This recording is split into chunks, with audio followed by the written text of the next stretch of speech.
Guys, Brice with Financial Strategies Group for this week's education moment. Now, it's ingrained in us from a young age to not use credit cards. That's not always true. They can't always be bad. So here's my tips on using a credit card responsibly and to boost your credit score.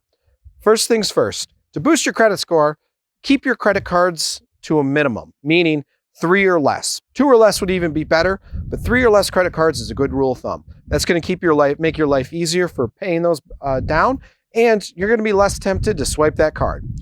Also, your utilization is critically important for credit score. So if you have a $10,000 balance on a credit card, not a balance, capability of getting a $10,000 balance, keep your utilization below 30%, meaning less than a $3,000 balance.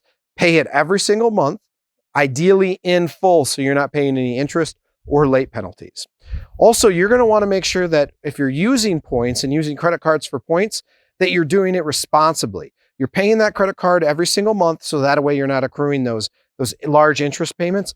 And look for the cash back option. Cash in your pocket is worth more than some of the prizes that these reward credit cards give you. Remember, keep it simple, keep it responsible. Thanks, and we'll look forward to seeing you next time.